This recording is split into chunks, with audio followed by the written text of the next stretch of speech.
In this session, we shall see about the solid wastes that includes municipal wastes and electronic wastes. And later, we'll also see about how to tackle the plastic wastes. Now, first, let's begin with this solid wastes. So, what are these solid wastes? So, these solid wastes are anything that is thrown out as a waste in the form of solid. So those solid materials that are thrown out because they are of no use, and all those thrown out solid materials will come under solid wastes, right?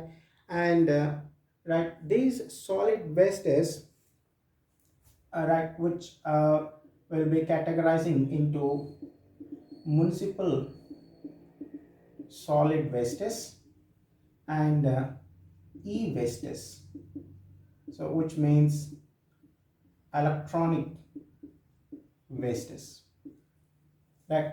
Now first let's see what these municipal solid wastes, and later I'll come to these electronic wastes. So first let's say about these municipal solid wastes. Now these municipal solid wastes is all that waste that comes from, or right, all waste that comes from, okay, offices, homes, from stores, from schools, and also from hospitals, etc. Now those solid wastes, right, that we get from these offices, from hospitals and stores, and so we call them municipal solid wastes, and these municipal solid wastes are collected by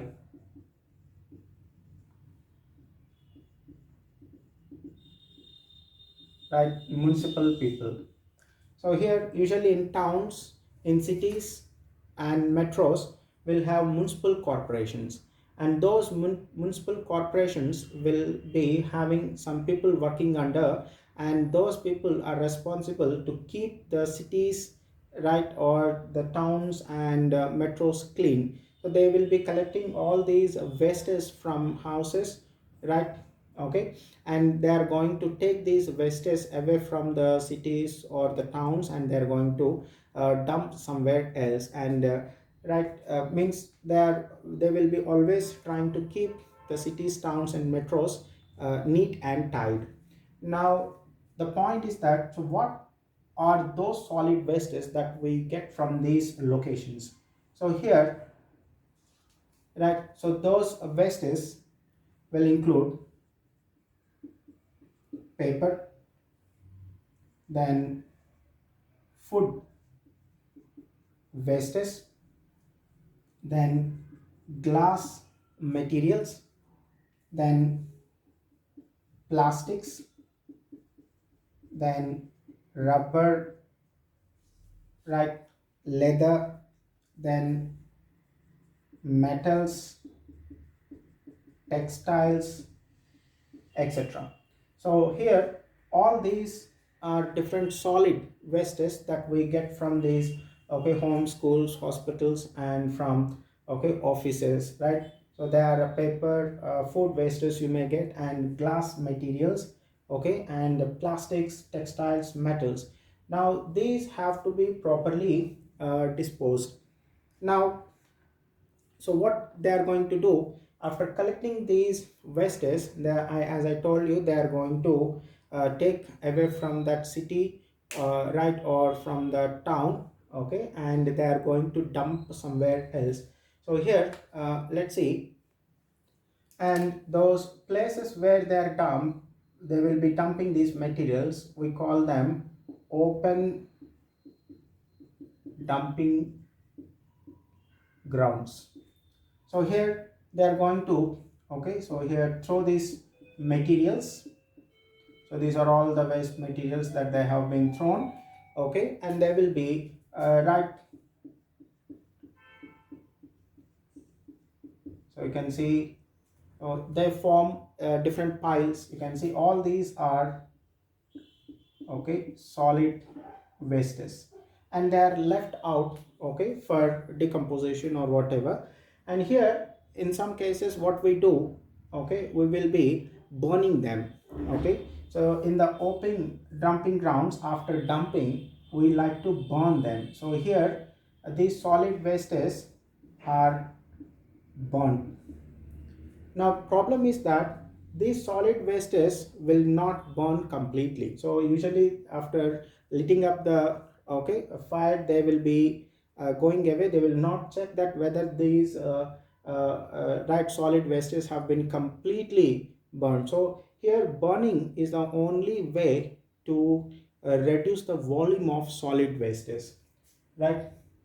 So burning is only way to reduce the volume of solid wastes.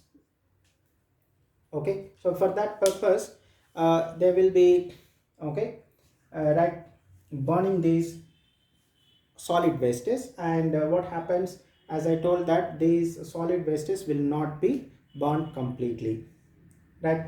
As a result, what happens, as they not burned completely, these places, that is open dumping grounds, will become a good place for rats and flies, okay, and they will be using these grounds as their breeding grounds, okay. So right, so as I say, most of these solid wastes will not burn completely. So as they are not burned completely here, they will be serving as breeding grounds for, so they serve as breeding grounds for, okay, rats and flies. We know these rats and flies are capable of transmitting the diseases, and these open dumping grounds will be not so far from those towns, cities or metros. They will be very nearby, and these rats and flies can easily come back to those, okay, cities, and they, if they have diseases, and obviously they can spread the diseases among the people. So hence it's better, we need to find another solution, okay, and a substitute for these open dumping grounds. Now let's see what is that substitute for open dumping grounds. And they are sanitary landfills. So these sanitary landfills are substitute for open dumping grounds, right? So let's see how this sanitary landfill is different from those open, okay, dumping grounds. So here they are going to, right, form a depression or trench in the ground. So you can see they have dug out this area. So this is all, say, it's a soil.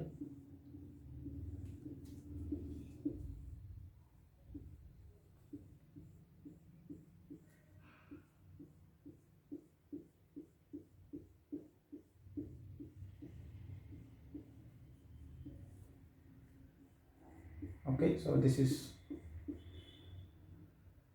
I'm mentioning here, it's a, right,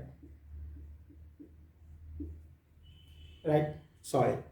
Now whatever that solid waste is, they will be collecting, so they are going to bring here, right? And those solid wastes will be, right, compressed, and then they will be throwing those compressed solid wastes into these okay, depressions. So I'll mention here the solid wastes are compressed and then thrown into the depression. So this is the depression or the trench. So here, after compacting, right, those materials, that is solid wastes, so you can see here all this is right, the solid wastes, and they have thrown here. So once this is finished, they are going to cover this with, right, dirt, I mean, you can say soil also. So they are going to cover this with the soil. So here, covered with the dirt. Okay, now the next, again, you can see step by step, so it slowly, right, this sanitary landfills may get filled. Okay, so here again compacting the solid wastes and then dumping after this, and then again covering with the dirt. So here this process goes on. So now the, as this is covered with the soil, okay, there will be no chance of the flies and rats using these as breeding grounds. So hence that problem is solved. But there is another problem with this type of dumping. So what is, if there is a rain or water flow, so you can say I'll put rain, then what happens is, when the water moves through these solid wastes, right, there will be a lot of toxic substances which may be present in these solid wastes, and they get dissolved in the water, and those substances, okay, toxic substances which dissolve in the water, they seep, okay, down into the groundwater. You can see here the water finally comes down and then, okay, mixes with the groundwater. Now we know in many places we use the groundwater for, okay, bathing, okay, even for washing the clothes and cooking and so. Now at some point they may use this groundwater. You can see here this is a bore, okay, and you can see the groundwater is being pulled up, right, and used for some household right, purposes. So here this is what the problem with this sanitary landfill. So you have to keep in mind here that sanitary landfills are not a permanent solution. So it is not a permanent solution, okay, even though it is a just a substitute for open dumping grounds, it's not a permanent solution. So you can see there is one, okay, dangerous problem dumping the solid wastes in this. Now even these sanitary landfills are quickly getting filled in metro cities, right, because in metro cities the daily garbage that will be formed is very you know what I call in tons, and dumping those tons of garbages in these sanitary landfills makes these sanitary landfills to quickly get filled, right. So hence we need to search for another solution, right. Fine, so we'll see those other solutions, okay, other than this sanitary landfills. Fine, so this is bore water I'm mentioning, okay. right? So the better solution than these open dumping grounds and sanitary landfills is, right, categorizing the solid wastes, right? So categorizing the solid wastes into three types. One, biodegradable. Another one, non biodegradable. And third one is recyclable. So we need to, right, categorize whatever that solid wastes that we collect from towns, cities and metros into three types. So biodegradable means all those wastes that can undergo right decomposition. So those wastes that can undergo decomposition, so hence they get recycled naturally. Now these non biodegradable substances, okay, will not undergo decomposition, or their decomposition takes a very very long time. So hence we also consider as them non biodegradable substances. And recyclable substances like the plastics, of course those plastics, if they are thrown out, they will be non biodegradable. Okay, so plastics cannot be right, they are not biodegradable. So but some plastics we can use to recycle them. So right, whatever that solid materials that can be recycled, so solid wastes that can be recycled.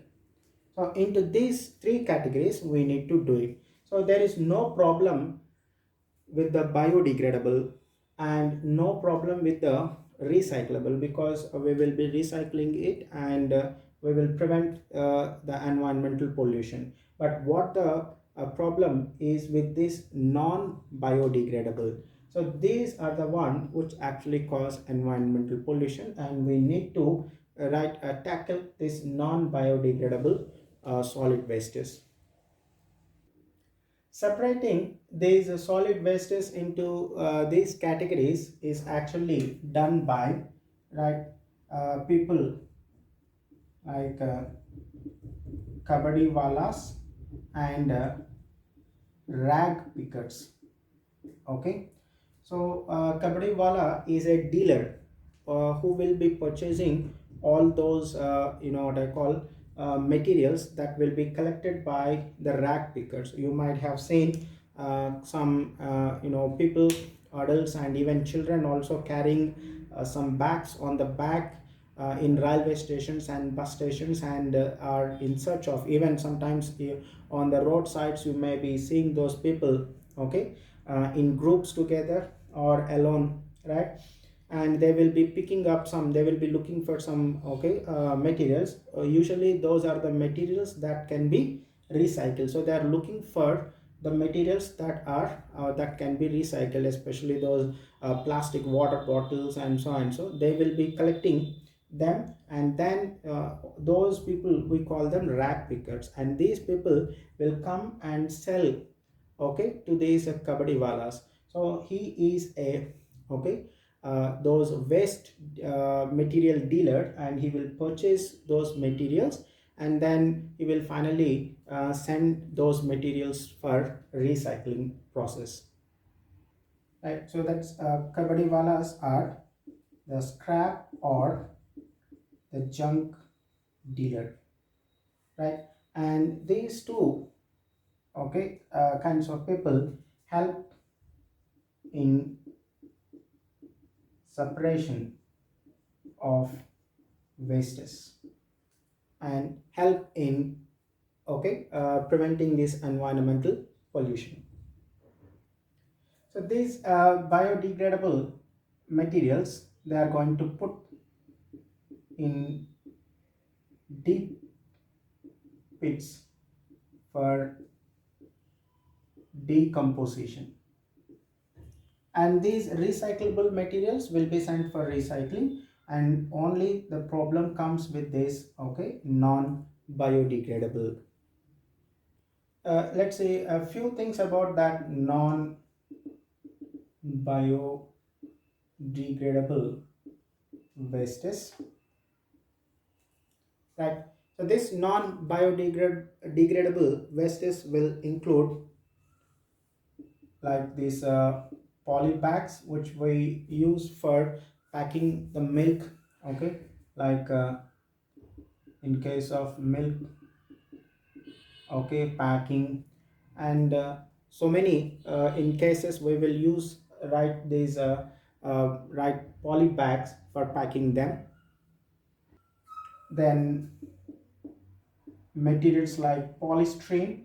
So these polystyrene materials will be used for packing like a refrigerator. So you might have seen whenever you purchase a refrigerator, air condition, or okay, any other washing machine, home appliances, you might have seen white colored solid structures that will be seen, okay, on all corners, or on from top to bottom they will be packing those right for not those materials will help in right preventing the damage to those newly, okay, manufactured instruments.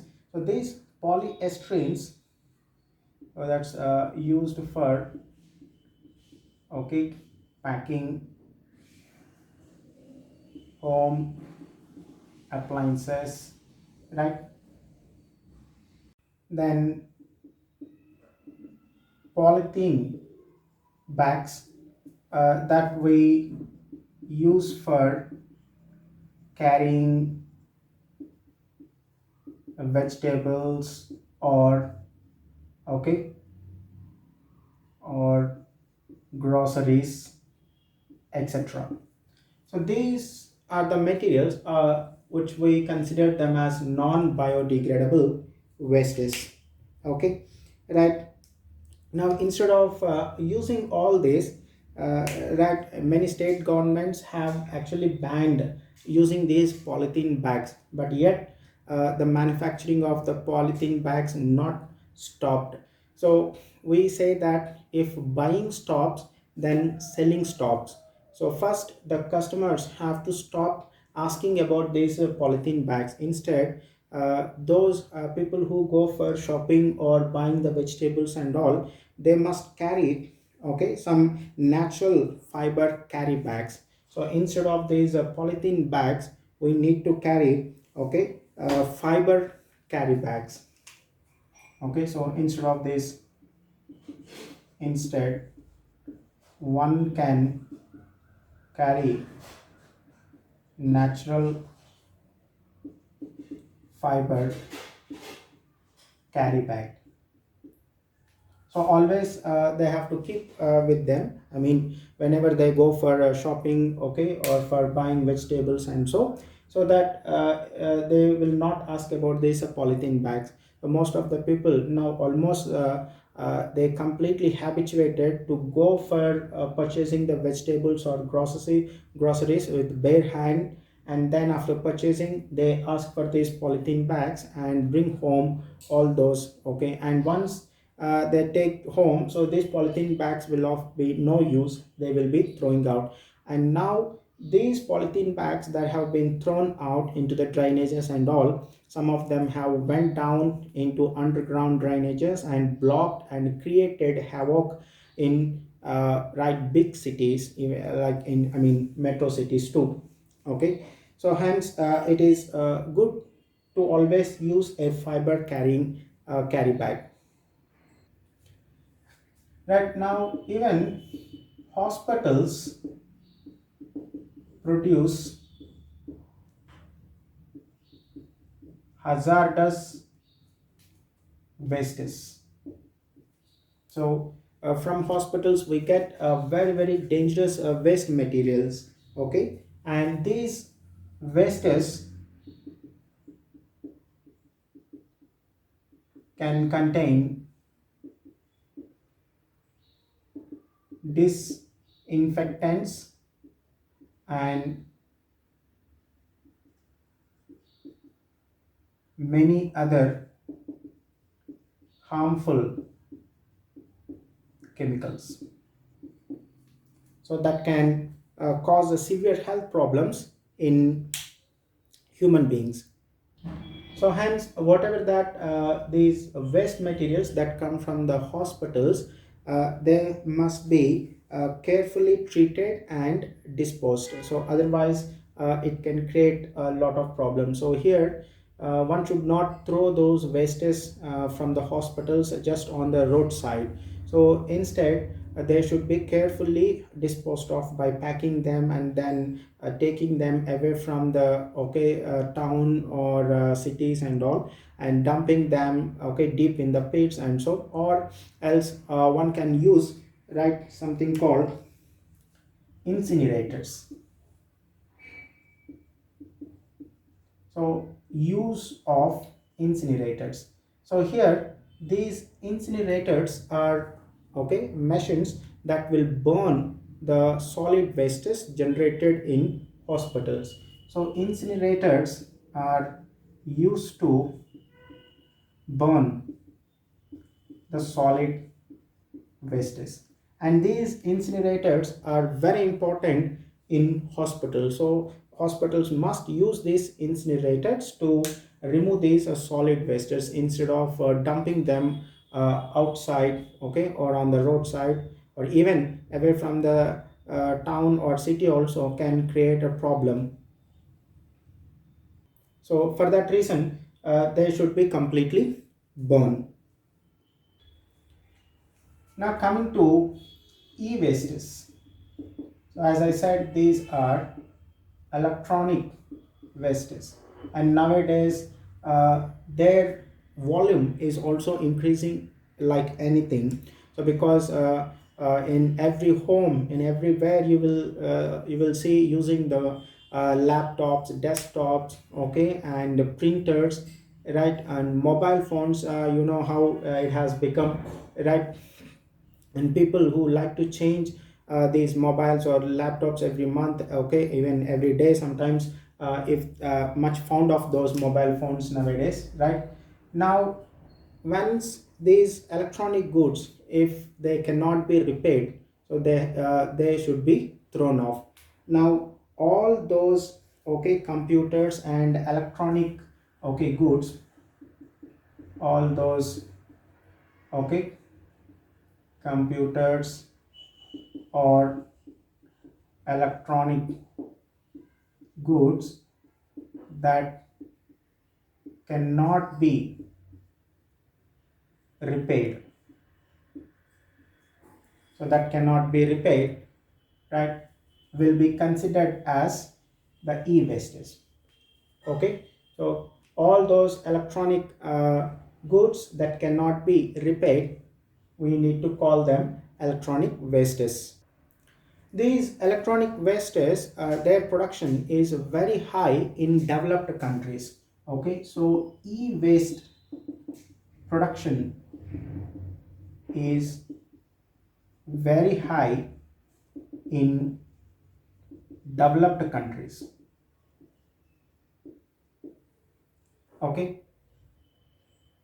So over half of the e-wastes that is generated in these developed countries. So over half of e-wastes generated in developed countries is being sent to developing countries. So here under these developing countries, we include China, India, Pakistan, etc. So whatever those are developing countries, they're not yet developed countries. So from like USA, UK, all those are developed countries, and in those countries, whatever that e-waste is produced, more than half of the e-waste will be sent to these developing countries. And now in these developing countries, okay, people are going to extract, okay, some materials from those e-wastes, right? So they are the metals, so metals extracted from e-wastes. So the metals extracted from these e-wastes, it will be like copper, iron, silicon, nickel, gold, etc. Are some metals that they will be extracting from these e-wastes. Now in the developing, I mean in the developed countries, okay, this process will be done all with the automated machines. So they have automated machines and no person will be involved while this process is taking place, that is extraction of these metals and whatever, dealing with those e-wastes. Very few people only to operate that automated machines will be present, and no one will be directly involved in that process in the developing countries. But coming to developing countries, what happens is we don't have that much technology, okay, or infrastructure, I mean infrastructure to separate or extract these things in an automated manner. So hence the people will be directly involved in this process. Now when people are involved in this process of extracting such metals, right, they will be exposed to a lot of harmful chemicals, and that results in health issues in those people involved in, okay, extraction of such materials from e-wastes, right? And finally, we conclude here that recycling is the only solution for the treatment of e-wastes, provided this process to be carried out in environmental friendly manner. Right, now let us see case study of remedy for plastic waste. So we know that we are producing a lot of plastic waste in the, of course, in the form of right, chairs, okay, tables and all. Nowadays you get a lot of items, okay, in the plastic, and even the polythene bags that we are actually, okay, using for shopping and all. Now day by day these plastic materials are increasing, and we know that these plastic wastes are non-biodegradable. Now let us see how a person has dealt with this plastic waste. Now here a person named Ahmad Khan, okay, a person named Ahmad Khan. So this person who is around 57 years old, okay, that is at the time of the textbook writing, okay. So when they have written the textbook, at the time he is 57 years old. Now he may be much older than this, okay, right. So this person is from, right, Bangalore, from Bangalore, and he is a plastic sack manufacturer. Now he understood that as he is a manufacturer of these plastic items, that plastic is definitely going to cause a lot of problems. Now he found a solution to remove these plastic wastes. Of course, he was manufacturing these plastic wastes, okay, for 20 years. Okay, so now let us see what actually he did.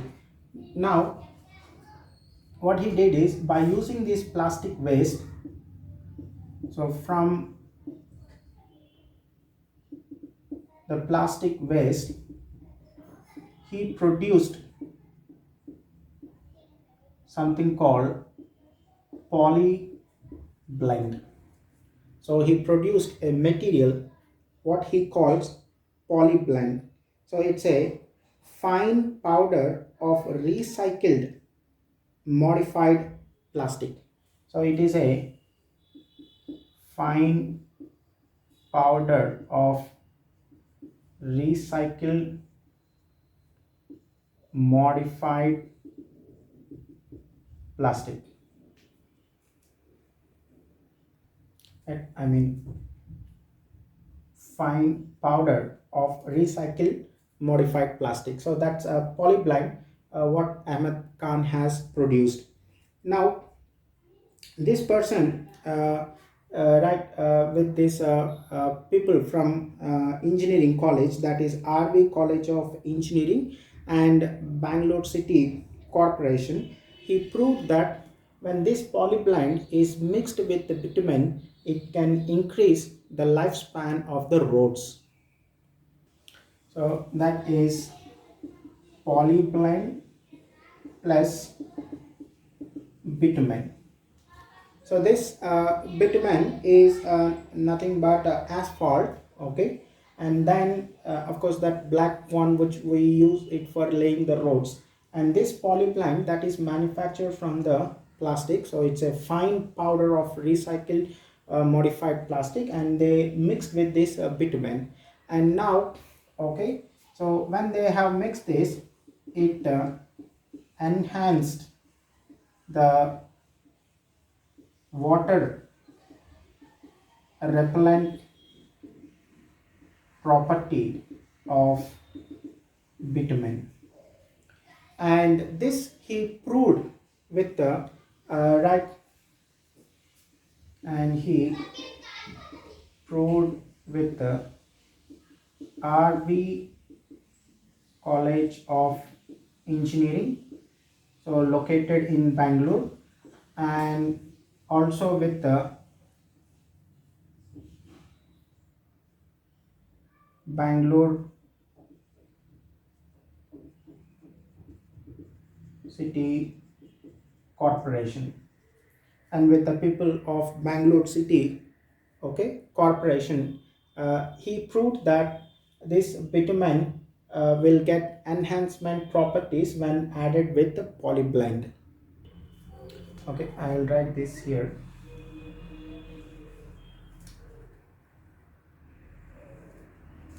So he proved this with the RB College of Engineering and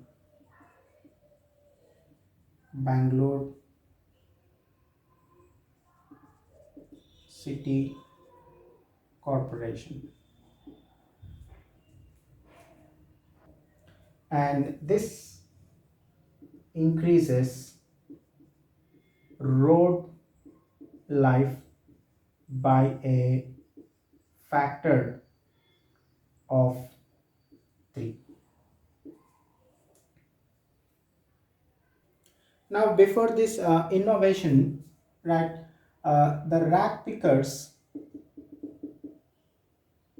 used to get only, right, 40 paisa per kg. Now Ahmed Khan is offering, so after this innovation definitely he requires a lot of okay plastic, so he is offering these rack pickers. So now after innovation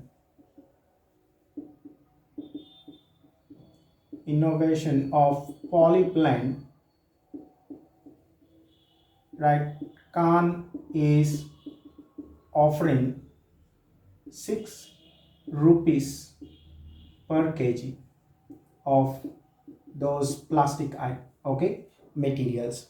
So the demand has increased a lot for those plastic wastes, and used for this process of recycling, and now combining that polyblend with the bitumen, they are laying the roads in Bangalore. Okay, now already by the year 2002, they might have already laid of more than 40 kilometers of roads in Bangalore with that polyblend mixed with the bitumen. And it's a good idea to remove the plastic wastes, okay, from being causing this environmental pollution.